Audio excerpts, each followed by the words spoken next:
Cédric Leduc. Il va nous présenter un sujet qui, je pense aussi, sera certainement à l'avenir un game changer. C'est ce qu'on va appeler le monitoring invisible. C'est comment on peut évaluer les joueurs, enfin tu vas le définir mieux que moi, sans avoir réellement à faire des évaluations quelquefois un peu coûteuses, lourdes, même si celles-ci sont aussi pertinentes. Et donc tu vas nous présenter un peu ce travail que tu mènes. Tu vas peut-être présenter quelques travaux de Mathieu Lacombe aussi, qui n'a pas pu être présent, mais qui travaille énormément là-dessus. Voilà, je te laisse commencer. Allez. Merci Julien pour l'intro. C'est vrai qu'à chaque fois que je reviens ici, ça me rappelle des super bons souvenirs d'exploitation voulue ou forcée. On avait Astérix et Obélix tout à l'heure, donc je vous laisserai libre d'interprétation. Mais je pense qu'encore une fois, ça doit être, et c'est toujours l'une de mes plus belles expériences professionnelles que d'avoir travaillé ici avec Julien et toute son équipe. Parce qu'il y avait 2 étangs aussi. Il y avait 2 étangs et tu étais un très bon pêcheur. Et on pouvait aller à la pêche aussi. Et il y a une très bonne salle d'entraide de muscu, donc tout est parfait. Et les collations étaient vraiment sympas aussi. Bon, allez. Ça, c'est la deuxième présentation. Ok.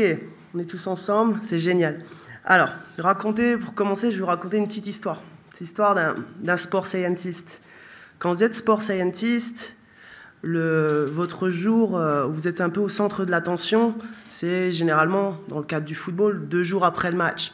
Pourquoi ? Parce que c'est là que vous allez faire du suivi de joueurs. Vous allez mesurer la fatigue, le fitness, et vous allez sortir tout un tas de tests.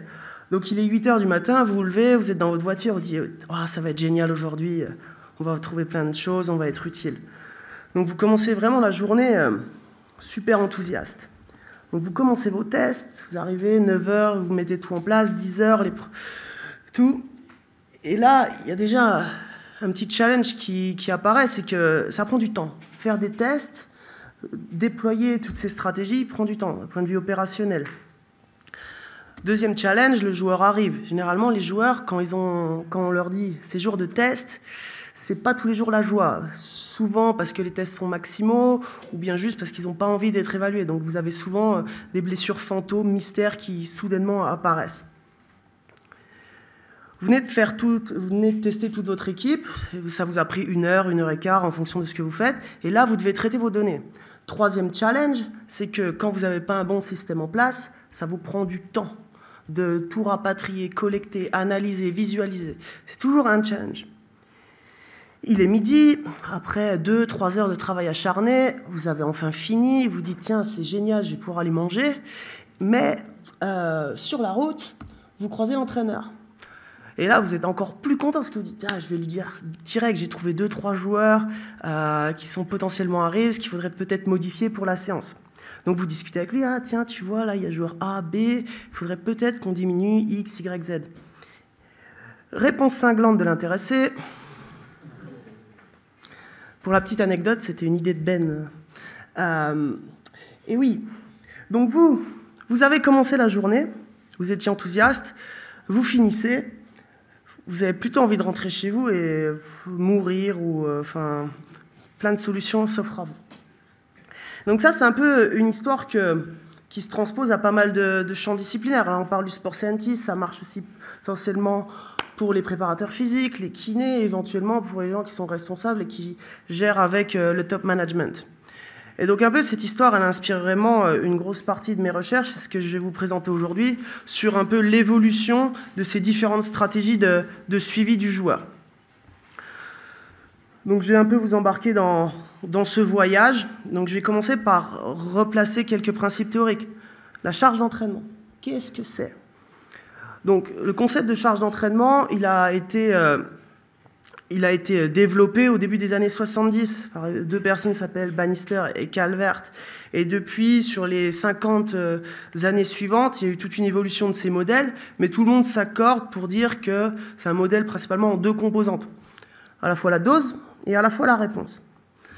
Cette dose de travail, ou charge de travail comme on l'appelle, elle se compose en 2 sous-construits, qui sont la charge externe, c'est-à-dire le travail que vous effectuez, donc la distance, le temps, les accélérations par exemple, et la charge interne, qui est la réponse psychophysiologique immédiate à l'exposition à cette charge externe.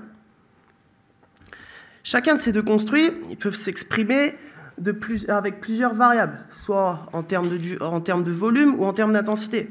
Par exemple, la distance totale, les mètres minutes, la haute intensité, la vitesse maximale pour la charge externe. Et de même pour la charge interne, ce qui nous représente déjà deux construits, mais avec une certaine multidimensionnalité. Ces deux construits sont également influencés par des caractéristiques individuelles.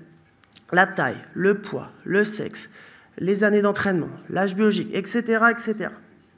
Et donc ça, c'est vraiment ce qui caractérise cette charge de travail.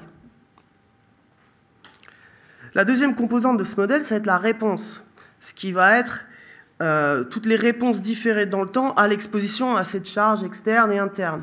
Encore une fois, elles peuvent s'exprimer avec plusieurs variables, comme des tests de fatigue, des tests de fitness, de saut, des prises de son, ce que vous voulez. Ces effets-là, ils vont s'exprimer de manière positive, négative, mais aussi de manière aiguë et chronique. Et là que la réponse elle devient plus complexe, c'est que ce qu'elle va s'exprimer à plusieurs niveaux de l'organisme, d'un point de vue très macroscopique, par exemple un test de performance, à un point de vue très microscopique, par niveau moléculaire, par exemple de l'inflammation. Enfin, et ça fait écho à la présentation juste avant, c'est qu'on a souvent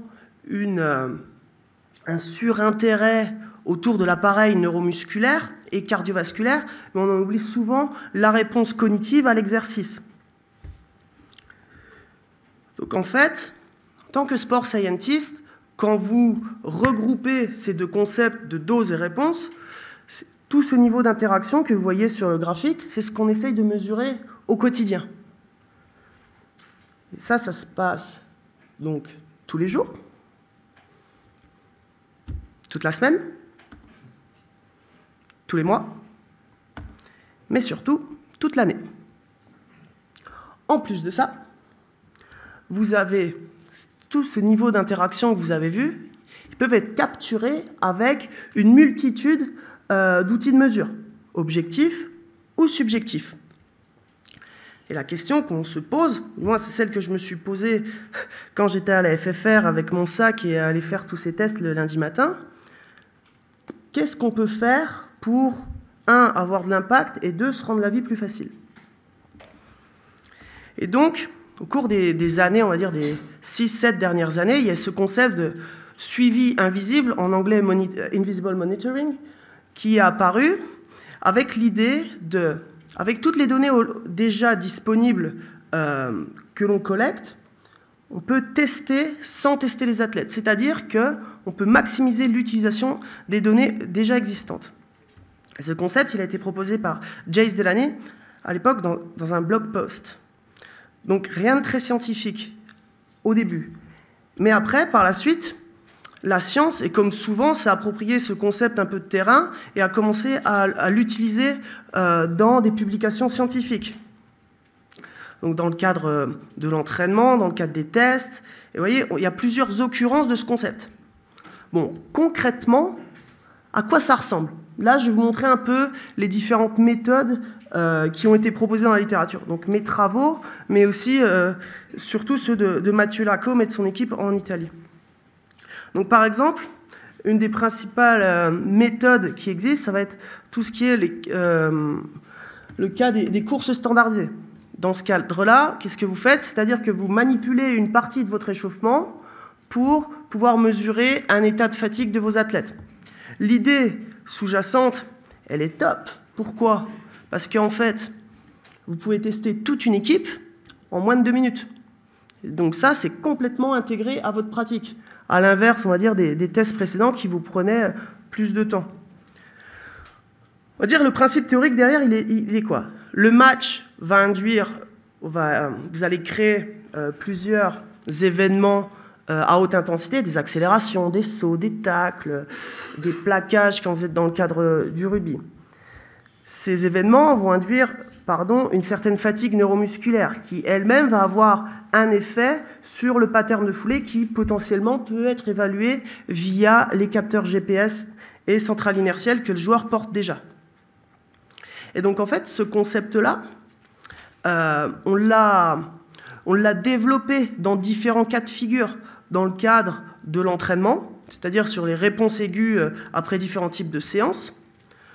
Dans le cadre d'une semaine d'entraînement, où là, on voit par exemple qu'il y a une augmentation de notre indicateur de fraîcheur neuromusculaire, c'est-à-dire que pour une tâche donnée, vous voyez, sur le point de gauche, et après il y a une augmentation de ce ratio, c'est-à-dire que pour une tâche donnée, on a une quantité de mouvement plus importante pour réaliser la même tâche. Et vu que tout est contrôlé, c'est-à-dire que s'il y a une augmentation, c'est-à-dire que le joueur, son pattern de course est moins efficace, donc ce qui peut sous-entendre un état de fatigue, ou un changement de son état neuromusculaire de base. Et enfin, on a fait exactement la même chose sur les matchs. Même chose encore une fois sur l'appareil cardiovasculaire, où avec des tests à plus faible intensité, vous pouvez avoir une bonne idée du niveau de fitness de vos joueurs, de la fraîcheur de l'appareil cardiovasculaire.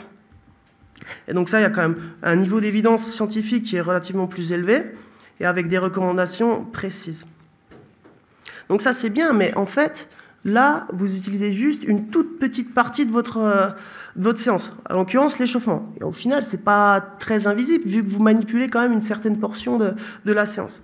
Donc il y a des personnes qui se sont intéressées à savoir, est-ce qu'on ne peut pas utiliser les séquences d'entraînement, les drills, pour pouvoir évaluer le niveau de fraîcheur des joueurs. Et donc ça a été fait dans un premier temps par Amber Howell à Seattle.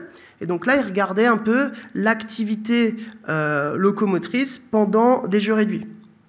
Alors ça, sur le papier, c'est génial parce qu'il montrait effectivement qu'en fonction du niveau de fatigue, il y avait des différences au niveau de la charge externe.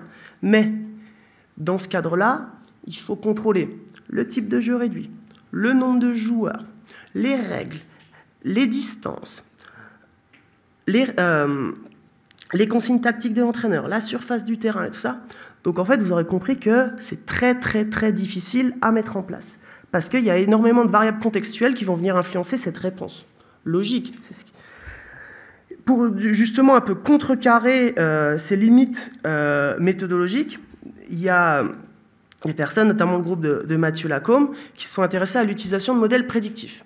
L'idée, elle est quoi? C'est qu'au lieu d'être assujetti, contraint par ces variables contextuelles, on pourrait utiliser un modèle prédictif, d'accord, qui au final devient votre valeur de référence, qui va venir s'adapter à chaque situation.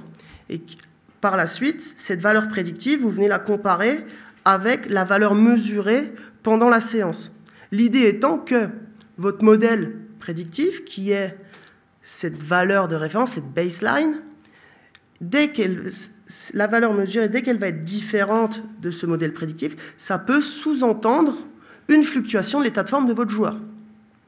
Et donc ça, on l'a déjà très bien montré sur le suivi d'une période de préparation où on voit que cet indicateur, cette différence entre modèle prédictif et valeur mesurée, tendance à diminuer, ce qui sous-entend une amélioration du fitness pendant la période de préparation, mais aussi une saisonnalité qui semble correspondre au test de course standardisé que je vous ai montré au préalable.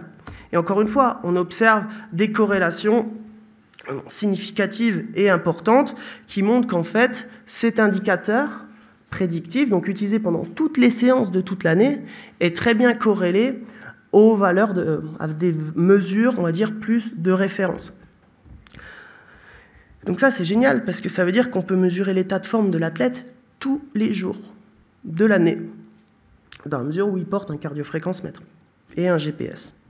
Et donc on a extrapolé cette méthode sur les aspects neuromusculaires. Pareil, encore une fois, avec l'idée de mesurer, de calculer un modèle prédictif et la comparer avec cette valeur mesurée. Et donc encore une fois, là, on observe une fluctuation sur l'année qui semble cohérente avec une augmentation de cet indicateur au milieu de l'année, d'accord, ce qui va sous-entendre un niveau optimal de fraîcheur, d'accord, mais relativement bas en début et en fin, ce qui paraît logique, vous en serez d'accord. Et de même sur la semaine, avec des périodes de charge où cet indicateur, vous êtes plus ou moins frais, et il y a une tendance à diminuer au cours de la semaine après l'exposition à des grosses charges. passer rapidement dessus, mais des approches similaires ont été faites, elles ont été présentées hier aussi sur l'utilisation du profil accélération in situ, chose que nous également on avait développé, avec la possibilité de, en faisant juste des graphes, en comparant la vitesse et l'accélération, on est potentiellement capable de mesurer l'accélération et la vitesse maximale théorique. Enfin, une dernière catégorie, et ce qui a été présenté encore une fois avant, ça va être sur tout ce qui est les capteurs de nouvelle génération. MAVGuard, on parle aussi de semelles connectées, patch seconde peau, tatouage. Donc vous avez toute une famille d'outils qui maintenant sont, on va dire, à disposition, qui potentiellement peuvent vous aider à capturer plus d'informations sur les athlètes avec qui vous travaillez. Alors là, comme je vous ai montré, toutes ces différentes méthodes, elles ont l'air géniales. Donc là, plein de possibilités et plein d'avantages. Mais au final, très peu de cadres. Et au final, parce qu'au final, comme je vous l'ai dit, ce concept, il vient d'un post, d'un blog. Et donc du coup, un concept mal défini, c'est un peu la porte à tout et n'importe quoi.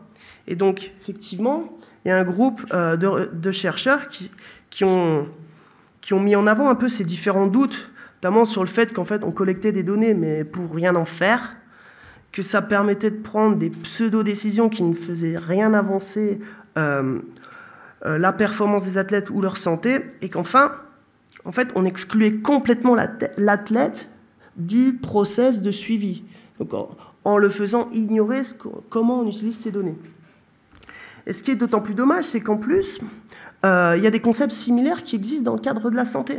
Donc, spécificité de notre profession est d'oublier, d'occulter un peu ce qui se fait à côté, alors qu'il y a déjà des gens qui se sont intéressés à des approches similaires, dans le cadre notamment du suivi des patients à l'hôpital, par exemple, ou des travaux dans la domotique.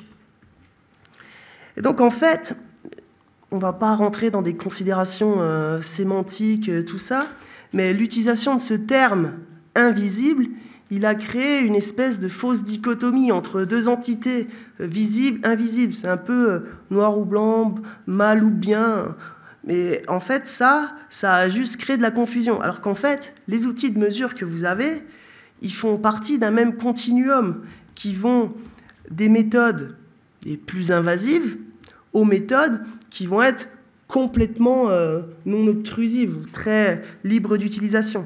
Et du coup, nous, ça a vraiment été un de nos premiers efforts dans notre travail de conceptualisation, c'est de regrouper ces méthodes sur un même continuum et plus les séparer dans des cases visibles, invisibles. On s'est rendu compte également que ce degré d'obtrusion, ce degré d'invasion, il était relié aussi à la fréquence d'utilisation. C'est-à-dire que vous n'allez pas faire une biopsie tous les jours, par exemple. Donc au final, on s'est rendu compte que ces deux dimensions étaient reliées. Par contre, ce que nous, on pense qui est une vraie distinction de ce concept de monitoring invisible, c'est la capacité d'un outil à mesurer plusieurs choses à la fois. Comme on l'a dit, on utilise un GPS à la base pour mesurer la charge externe, mais en fait, on peut également l'utiliser pour mesurer la fatigue. Et donc en fait, ça vraiment correspond à une dimension très spécifique, très unique de ce concept, c'est-à-dire le nombre de construits qu'un seul outil de mesure est capable de mesurer à la fois. Et donc ça sert à quoi? Ça sert à classer nos différents outils de mesure en fonction de leur fréquence d'utilisation, mais aussi de leur capacité à mesurer plusieurs choses à la fois. Alors vous me direz, ça sert à quoi? Ça va servir à produire des recommandations sur le type et sur les prérequis méthodologiques pour inclure telle ou telle méthode au sein d'une organisation sportive.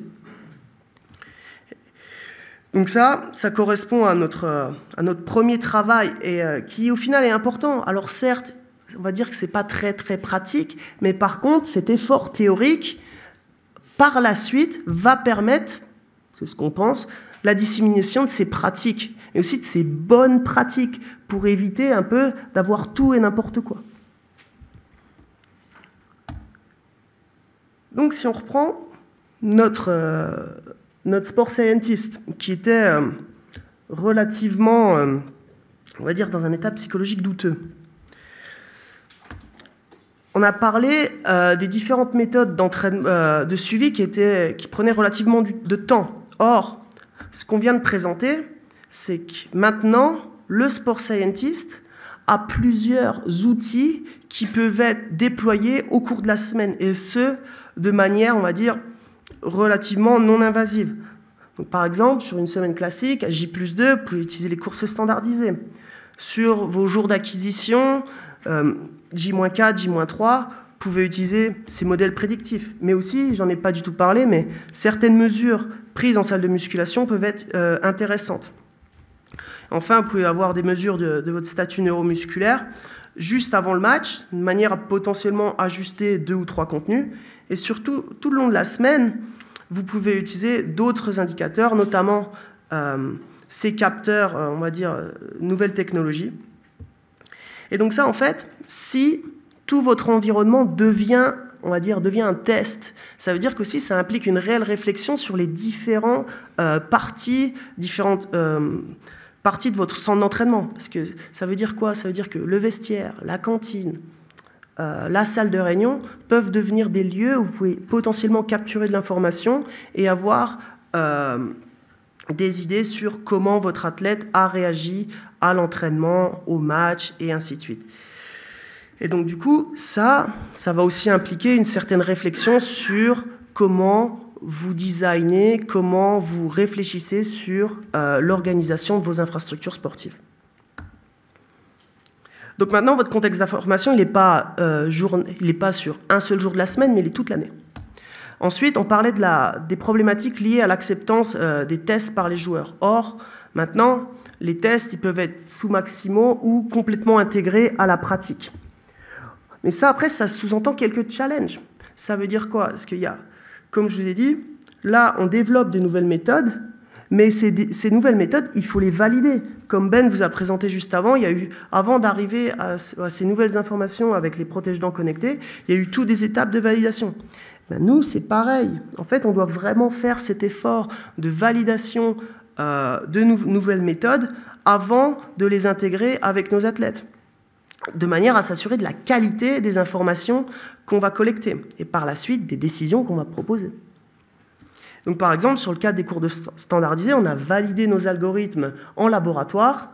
Donc, on observe un très bon degré de validier, notamment sur la longueur de foulée. Après, on s'est intéressé à la reproductibilité de la mesure avec nos athlètes. Donc là, ce qui nous a permis de créer des benchmarks et après d'être capable d'observer des différences au niveau individuel. Et enfin, on s'est intéressé à la validité de construit. C'est-à-dire qu'on a essayé d'aller plus loin sur nos compréhensions des mécanismes sous-jacents de fatigue quand on utilise ces courses standardisées.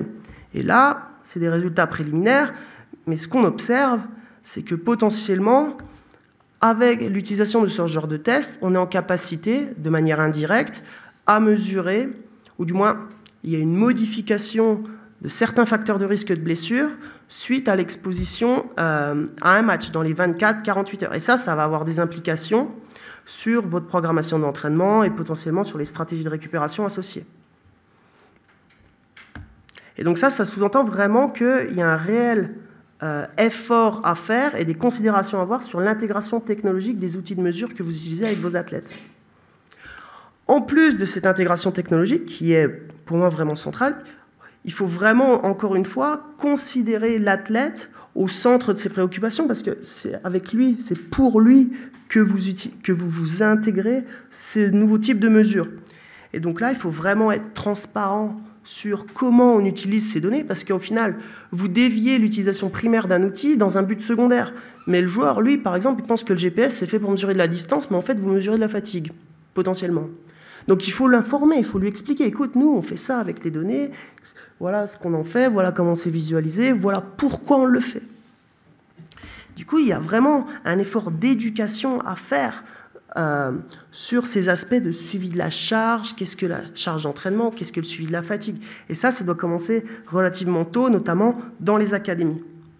Et enfin, la science étant un processus itératif, il faut être en capacité de dire et être honnête sur le fait qu'on peut se tromper. Ce qui est vrai à un instant T n'est pas forcément vrai à un instant T plus 1. Donc il faut vraiment aussi avoir cette honnêteté intellectuelle et dire, ben voilà, nous, on a fait ce process de validation, tout ça, on a lu la littérature, on pense que ce qu'on fait, c'est pertinent pour toi et pour la performance de l'équipe. Par contre, sache que ça, c'est pas figé, ça peut évoluer. Et donc ça, c'est super important.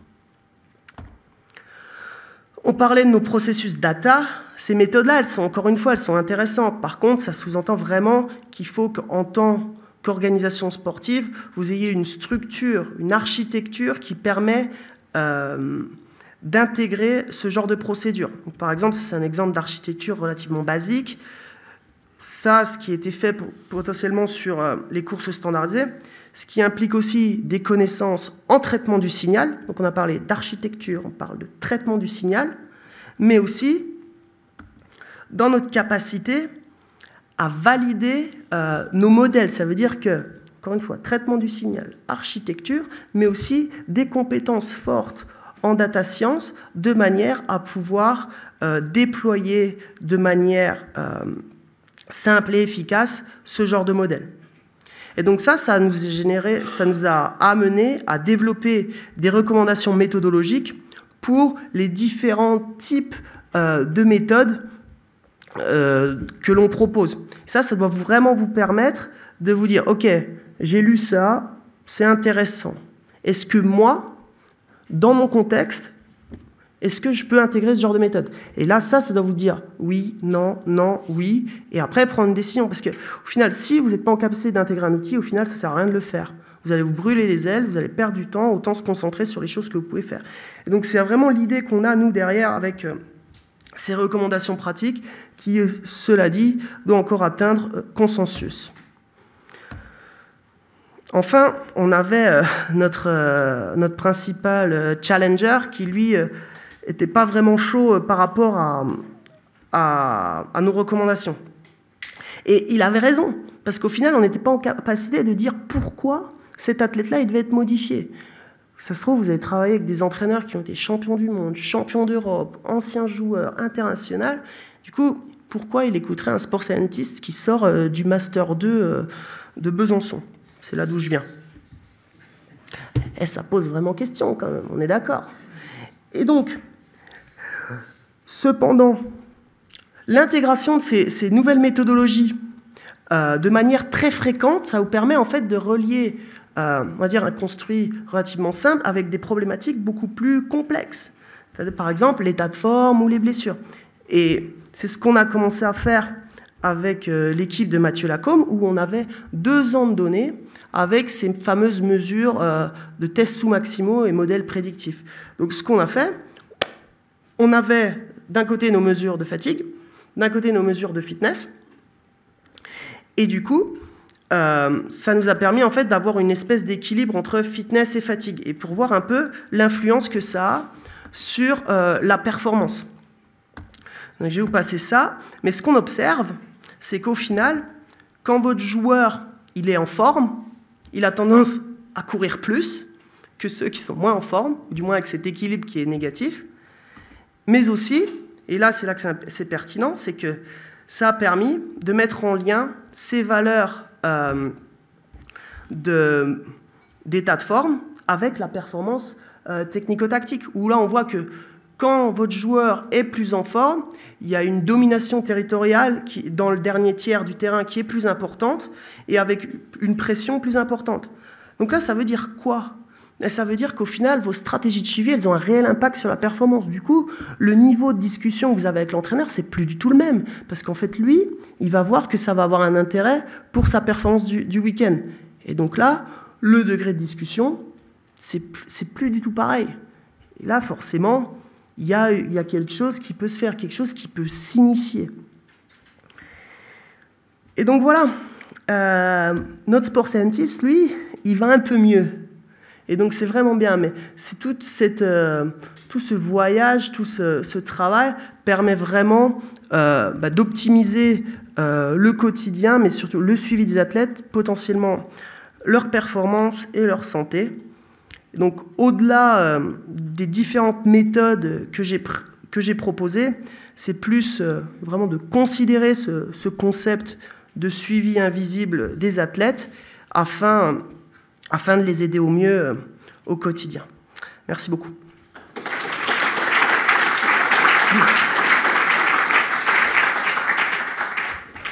Un merci à l'équipe aussi, je ne suis pas tout seul, donc il y a plusieurs personnes, c'est important de le souligner. Si vous avez des questions, je suis à vous. Question ? Merci pour la présentation. La question, c'est comment, avec tout ça, tu pondères tes différents facteurs que tu vas mesurer? Est-ce que tu as des joueurs qui sont plus répondants à certaines mesures, certains outils? Et comment, quand tu as tout ça, tu te dis, OK, je donne plus d'importance à, je sais pas, mon test sous max, ma variabilité, je sais pas, ce que je vais voir sur la plateforme de force, sur les différents outils. Est-ce que vous avez une méthode pour pondérer tout ça? Est-ce qu'elle prend en compte l'individu ou c'est vraiment général? Pondérer les facteurs entre eux, pas trop. Par contre, au niveau individuel, effectivement, ce qui a été fait pendant plusieurs années, c'est dans les calculs de reproductibilité de la mesure, vous alliez calculer des erreurs au niveau de l'équipe, au niveau du groupe. Du coup, ça veut dire que, par exemple, vous avez un coefficient de variation de 5% et il était appliqué à tout le monde. Or, une variation de 5%, c'est peut-être pas la même importance pour toi que pour moi. Donc ce qu'on a commencé à mettre en place, et là il y a des travaux en cours justement sur les différentes méthodologies pour calculer l'erreur au niveau individuel. Et donc ce que nous on faisait par exemple sur les courses standardisées, vu que tu collectes de l'information de manière beaucoup plus fréquente, encore une fois c'est là l'intérêt de collecter des informations, c'est que tu as plus de points de données par athlète. Donc c'est-à-dire que tu peux créer un modèle individuel de quantification de l'erreur par athlète. Donc nous par exemple c'est ce qu'on faisait avec l'utilisation de régression linéaire individuelle. Donc ça veut dire que chaque joueur, dans la mesure où ils avaient plus de 30 observations devient de travail de simulation, ça nous permettait de calculer son erreur propre à lui. Pour que tu confirmes ce que j'avais compris des travaux que vous avez menés avec Mathieu, concrètement, là, en fait, vous utilisez aujourd'hui, par exemple, sur le monitoring invisible, des données qui sont d'un capteur GPS avec centrale inertielle et d'un capteur fréquence cardiaque. Mmh. Et ce que j'ai compris, c'est que la pondération de tous les paramètres de la charge externe était personnalisée pour que ça soit très corrélé à l'activité cardiaque. Ah, et oui. Ça constituait le modèle de chacun des joueurs qui servait après à prédire une réponse. Oui, c'est ça. Et c'est là où je vois le côté game changer, c'est-à-dire que grâce à des méthodes de machine learning, oui, c'est ça. Là, c'était un modèle de, je crois qu'on faisait des modèles de random forest, mais effectivement, ça marche. Après, même si, par exemple, encore une fois, sur ces calculs de modèles individuels, nous, on avait établi quelque chose à 4 niveaux, c'est-à-dire que tu n'as rien, tu utilises la littérature, d'où l'importance de le lire. Deuxième point, tu fais ton process de validation classique de techno, tu fais deux semaines, tu as quelque chose, c'est bien. Après, si tu commences à avoir plus de données sur ton athlète, tu peux commencer à intégrer des modèles un peu plus complexes, type machine learning, pour du modèle prédictif, mais des choses simples aussi comme des modèles linéaires mixtes. Et enfin, si tu es en capacité, tu peux utiliser des modèles au niveau individuel. Mais ça, c'est assujetti à quoi? C'est assujetti à la robustesse, à la pérennité de ton système au sein de ton organisation, qui va te permettre de collecter des data, des données dans le temps, de manière similaire. Parce que si tu changes, en fait, tous les 4 matins, tu ne vas jamais rien faire. Et donc ça a autant d'importance que le reste, en fait. Vraiment la solidité de ton système de suivi du joueur, de collecte des données dans le temps.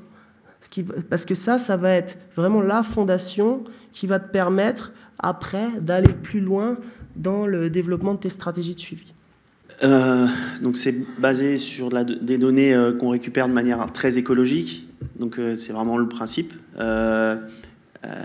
Pour commencer à avoir des modèles qui tournent, il faut combien de mois ou de saisons? Enfin, en gros, tu peux commencer à quantifier, regarder les travaux qui ont été faits, la quantité de données nécessaires pour commencer à avoir des choses qui sont pertinentes. Ben là, sur les modèles que j'ai présentés, des travaux de Mathieu et de Mauro Mondorino, il y a 2 saisons. Donc là, on commence à avoir... Nous, dans le cadre, par exemple, de mes travaux à Crystal Palace, avec 1 an et demi, ça reste juste. Où vous avez des résultats des modèles qui ne sont pas spécialement cohérents. Donc, il n'y a pas réellement de recommandations précises. Mais je pense encore une fois que si on veut donner des chiffres... Il faut avoir, je pense, en fonction du construit que vous cherchez à mesurer, entre 1 et 2 saisons minimum.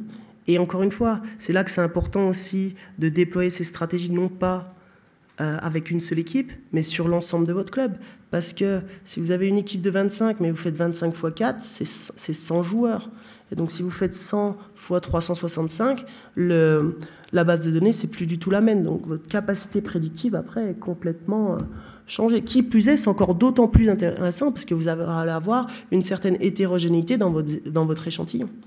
Donc je pense qu'il y a des réelles réflexions à avoir sur, certes, la pérennité de vos systèmes de suivi des athlètes, mais aussi comment je peux déployer ces stratégies-là à l'échelle du club, de manière, encore une fois, à maximiser les résultats que vous allez sortir de vos analyses. Ok. J'avais juste une question, donc c'est par rapport à l'acculturation pour le joueur ou l'athlète, parce que là, on rentre dans la gestion des données personnelles. Donc, ce qui veut dire que, bon, là, on est dans le début, mais on peut imaginer toutes les dérives qu'il peut y avoir derrière, comme par exemple faire de la prédiction sur la durée de vie du joueur à son niveau, par exemple. Et puis derrière, est-ce que, quand on parle aussi de transfert, de choses comme ça, est-ce que c'est pas des choses qui vont être, en ce moment-là, demandées pour savoir où en est le joueur? Enfin, voilà, ça peut poser plein de questions au niveau éthique, peut-être. Ah oui, non, c'est clair. Et donc déjà, dans un premier temps, c'est un peu les problématiques qu'avait soulevé Alan McCall, notamment sur le manque d'informations que le joueur a sur comment ces données sont utilisées. Donc ça pose un réel problème. Et nous, on a ressoulevé ce problème-là dans notre article en disant, ben voilà, ils ont raison, clairement. Il faut vraiment... Alors certes, il faut des recommandations, vous savez, sur l'architecture des données, vraiment tout ce qui, on va dire, sur du dur. Mais par contre, il y a des réelles considérations à avoir et des méthodologies à créer sur comment on éduque l'athlète sur l'utilisation de ces données et surtout pourquoi on le fait. Et je pense, c'est un autre article qu'on a écrit pour une revue vraiment vulgarisée, on disait qu'une chose pertinente à faire quand vous êtes au sein d'une organisation sportive, c'est de se rapprocher de votre département juridique pour s'assurer qu'au final, l'utilisation que vous faites des données, elle est correcte pour éviter tout problème. Les institutions se questionnent en effet sur le recueil des données sportives élites. Donc c'est un vrai sujet, en effet.